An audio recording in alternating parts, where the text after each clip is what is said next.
This is the Weekly Wires. Hey everyone, welcome to the Weekly Wire. We're very excited this week as an update to let you know that ADA compliance, so the idea that when you go on any website, the Supreme Court has ruled that things need to meet a certain set of standards in order for it to be considered ADA compliant. Our web developer, Eric Hendricks, has done a marvelous job over the past year getting us to this place where we can adhere to those standards with fidelity. So we're really excited to say that with our website in particular, we are in a great spot as far as ADA compliance in terms of text features, and the images we post, etc., should be accessible by all. So shout out to him and all of his great work. We thought it'd be fun to do a skit this week highlighting the importance of accessibility features. So we had a little bit of fun. We hope you enjoy it. And then our TOSA for technology, Kylie Fleury, will do the Did You Know related to accessibility features in Chrome OS, because Chrome OS, whether on Chromebooks or your Chromebox or your Flex device, have a lot of accessibility features that help depending on your need in terms of interacting with the screen. So I'm excited for that. Hey, thank you both for being here. I know I'm taking your time, but I don't feel like I'm connected to the progress of this project. Can you just update me real quick? Blah, blah, blah, blah, blah, two. Huh? Blah, blah. Two. Yeah, I don't know what you're saying. Maybe, could you write it down for me? Hey, just write it on text. Write this nice and simple. Perfect. Thank you. That's a black piece of paper. I can't see. Do you know my glasses? Hey, thanks for coming in. Hey, what are you trying to do? So I just want to submit what looks like a simple report, and I don't know why this is so complicated. Can you help me? Oh, okay, that's easy. If you're trying to save on the new site, you just have to hold down Shift Alt FA plus the space bar with your left hand. I never play piano. Yeah. Shift Alt. Okay. Right. But yeah, while you're holding those, use your right hand to pat your head, and then use your other right hand to double click on the scroll wheel. I only have one right hand.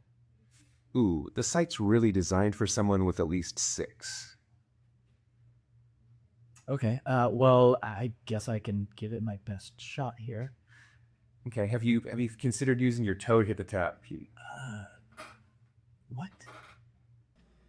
Right. Hey, Eric, you said you finished that emergency response system, that interface? Yeah, right here. Oh, what's going on here? Well, I gave the title a tasteful eggshell off of an off-cloud white. Oh, okay. Yeah, you get the text. It's right there. Oh, yeah, when you highlighted there. Okay, yeah, really white. Yeah, maybe.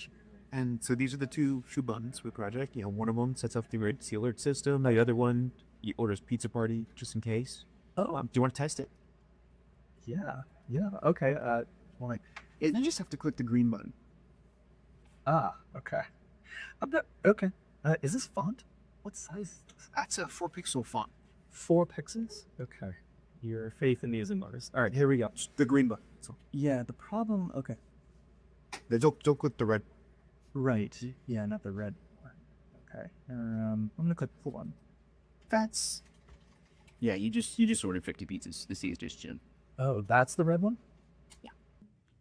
We had a lot of fun making those skits, but in honor of all the work that Eric's been doing with ADA compliance and accessibility in general, the true message, the seriousness of it is that it can be unequitable and frustrating. The world is clearly not accessible to you. So clearly ours were kind of egregious, but it does make the point that if things aren't accessible to you, you can make errors, you can feel like it's difficult to get your job done, you can feel like you don't get to participate in the world the same way. So kudos to everyone who does good work around making sure accessibility is a thing for all of our students and staff. Did you know? I want to highlight a few accessibility features that are embedded within Chrome. The first one I want to show you is reader mode. So when a student is looking something up, for example, like maybe penguins, they have a lot of distractions, right? Well, there's something called reader mode that they can use that will not only help them have less distractions, but it will read to them, it can define words, so it's pretty cool. I already have it enabled, it's right here. Or sorry, that's my tab search, I removed my reader mode. But to get it, you go to the 3 dots on the right of your Chrome browser, scroll down to more tools, and then we're going to go ahead and customize Chrome. And then we're going to look for the word toolbar, click on that little arrow next to it, And here you actually have a lot of options. They're more than just reader mode, but I want to show you reader mode specifically. Reading mode right here, I'm going to turn it on, and now it actually came up on my toolbar. So now when I click it, when I'm on a web page like this, it splits my screen, and you can see that I just have the text right here. But that's not all. I can increase the size, so maybe I need a little bit. Oh, sorry, that's the reading speed. So I can have it read to me. And I can, that was the speed, so I obviously want to change it back to just one. That's the voice selection. I can highlight, so if I want to, let's say I want like a word.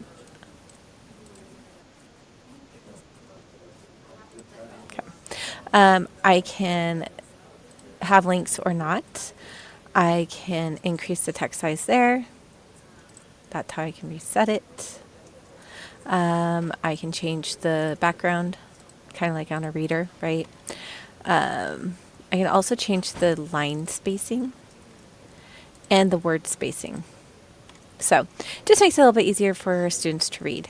Something else I want to show, so let's say I don't have reader mode on.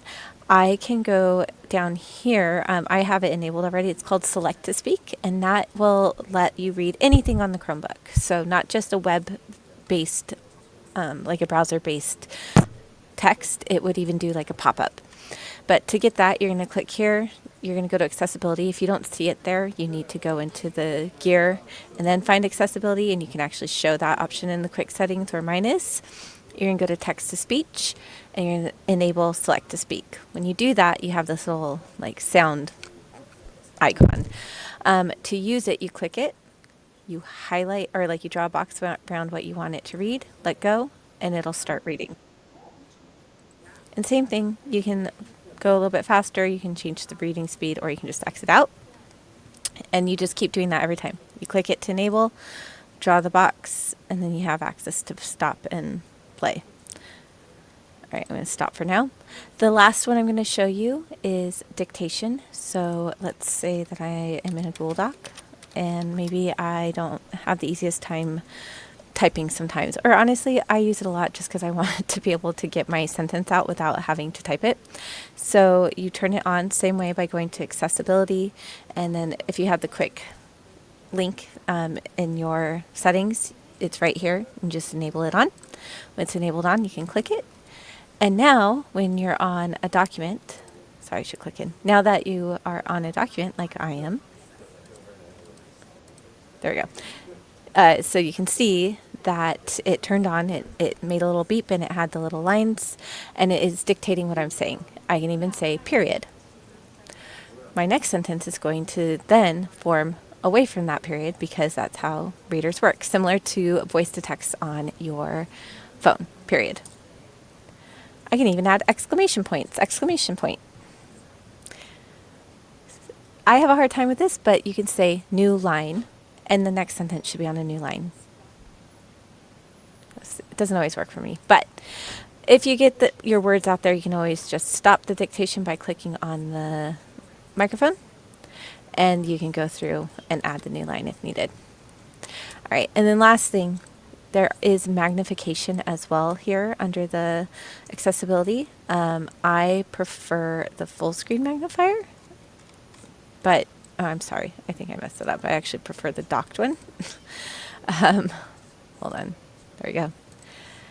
Well, I guess it depends. It depends on what your student is, but the docked one at least lets you just hover over with your mouse, and then you can see that little piece magnified.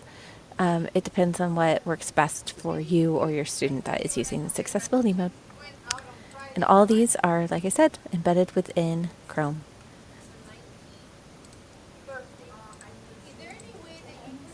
This has been the Weekly Wires.